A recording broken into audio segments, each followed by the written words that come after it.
coup, ça c'est fait. Retour dans 10 ans chez les frangins comme ça. Belle fraternité et belle histoire entre vous. Mon frère vous a parlé de ce que vous pouvez manger. Moi, je vais vous parler un petit peu de ce que vous allez boire. Et je voudrais faire un grand merci également à tous les partenaires qui nous suivent depuis tout le temps. C'est plus que des partenaires, ce sont tous des amis, des proches, vraiment des gens sur qui je peux compter. J'aime tout ce qu'ils font, leur vin, leur vie, tout. C'est vraiment une grande histoire d'amour. La première maison que j'aimerais remercier, moi, c'est le champagne que vous avez eu, c'est le champagne Bollinger, à travers monsieur Christian Pion. Ça, c'est quelque chose, le champagne, c'est synonyme de fête. Vous allez, après, dans la soirée, vous allez également goûter un muscat du domaine Jean-Pierre Capler, le Cap Ferkop, je ne sais pas où il est, Jean-Pierre. Il est là. Ouais. Donc le dissident d'Amerschwir. Et on termine, parce qu'il faut quand même, on boit du vin, on boit du vin, mais il faut aussi boire un petit peu d'eau. Je voudrais remercier les sources Carola. C'est vraiment, en plus d'être de la Bono, c'est des gens fort sympathiques. Et pour terminer, on boira le café de la maison Rec. Et on boira également un digestif de la maison Faller. Voilà.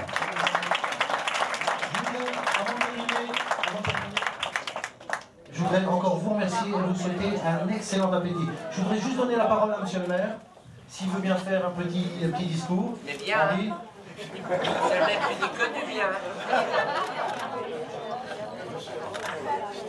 Et puis après, il y a Claude qui vous intéresse. Bonsoir, c'était pas prévu du tout. Donc, qu'est-ce que je peux bien raconter? Si, je les ai vus débarquer une fois dans mon bureau, là, il y a une dizaine d'années.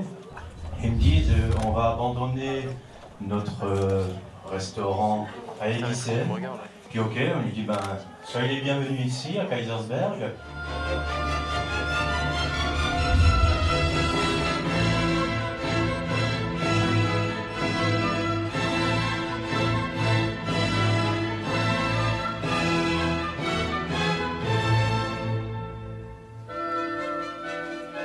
Nous sommes aujourd'hui au Chambard chez Olivier, Emmanuel Nasty, deux frères qui ont commencé, on va dire, il y a 10 ans, la belle aventure du Chambard. Alors je voudrais qu'on revienne un petit peu sur votre formation, sur vos débuts. À vous, Olivier Nasty, ça a commencé comment la cuisine d'abord?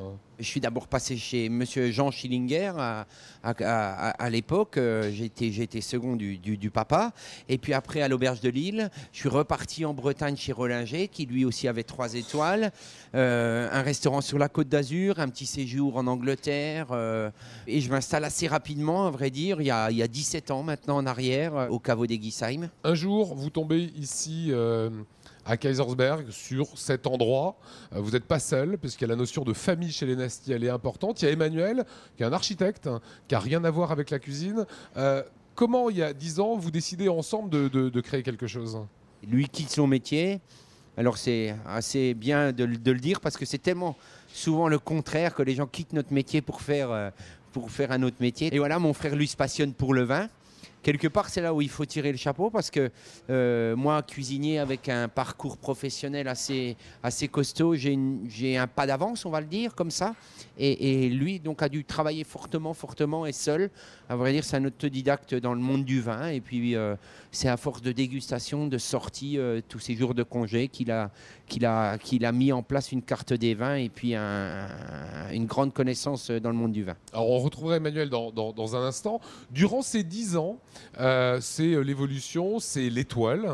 Un jour, comment est-ce qu'on accueille sa première étoile? Quand on est artisan et qu'on se bat tous les jours pour faire une qualité de travail, pour avoir vraiment le meilleur de ce qu'on est capable de faire, en gros, c'est le Graal. Et donc, ce fameux guide, le jour où il vous décerne notre première étoile, on sait aussi, sans le cacher, qu'on va faire 20% de notre chiffre d'affaires en plus. Alors ça, c'est déjà énorme. Et puis après, le regard que peut avoir un professionnel ou un client sur vous quand vous avez une première étoile, quoi. Ça, c'est incroyable. Il y a des fois, on est surpris de ce regard. Il change. Alors bien sûr, vous n'êtes pas devenu un dieu du jour au lendemain, mais il y a vraiment, on sent un changement. Ouais. Qu'est-ce qu'on ressent quand on obtient ça? C'est cette fameuse cocarde du meilleur ouvrier de France. Dans le regard des gens, qu'est-ce qui change?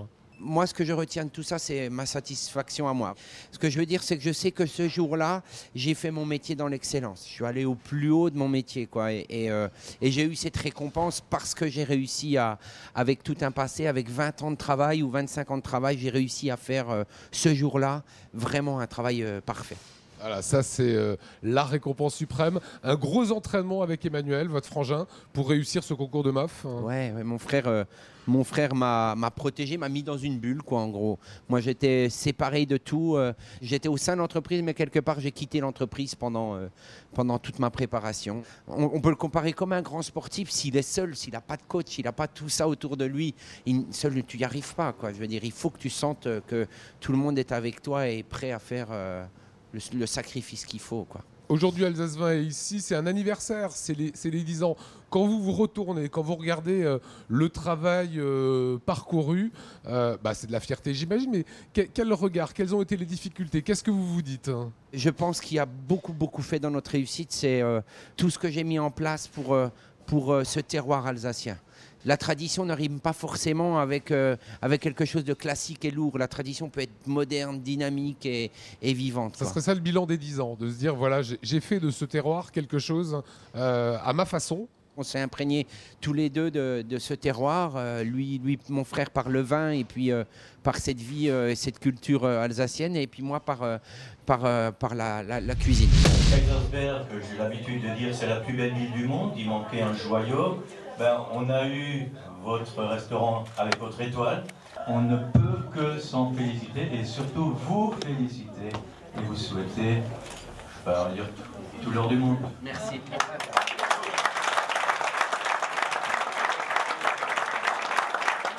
Alors, là, c'était votre ami Claude, un ami voudrait prendre la parole. Claude Martinier. Olivier et Emmanuel ont su construire une famille. Je pense que leur départ dans la vie n'a pas été facile. La deuxième chose que je souhaite dire, c'est qu'ils ont été toujours très ouverts à la critique. Et c'est ce qui a fait que pendant les 10 ans, ils ont véritablement eu une amélioration constante, une évolution dans tous les secteurs de l'affaire. Je souhaiterais aussi les remercier pour l'invitation de ce soir et un grand merci. Merci à toi.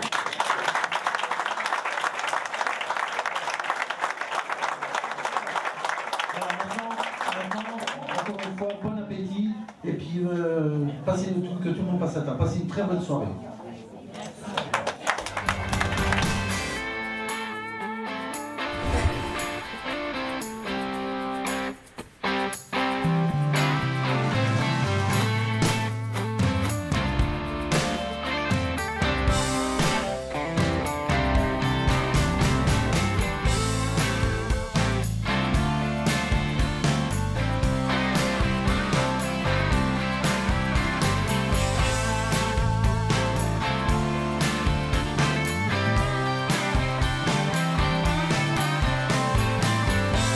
Les associations ont été faites vraiment de main de maître et c'est là que je mesure encore une fois la marge de progression d'Emmanuel Nasty sur un départ qui était pas très évident pour lui. C'est encore pour moi l'exemple type de quelqu'un de passionné qui arrive à se réorienter dans un domaine qui n'avait rien à voir avec sa formation et qui aujourd'hui après 10 ans excelle de manière comme un sommelier quelqu'un qui aurait reçu la formation de sommelier.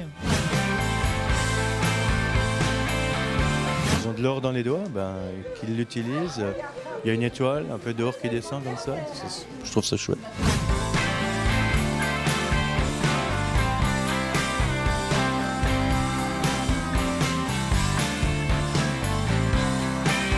C'est exceptionnel, mais ça reste convivial avec les clients.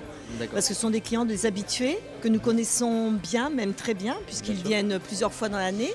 Et on a le plaisir ce soir de les recevoir un petit peu différemment.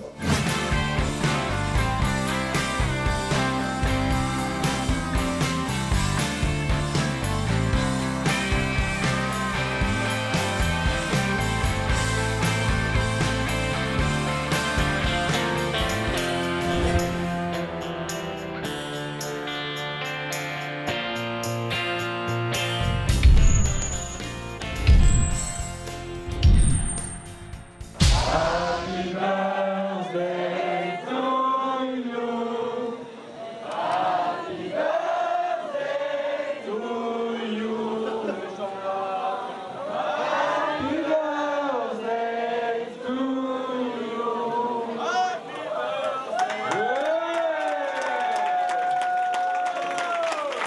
anniversaire, 10 ans.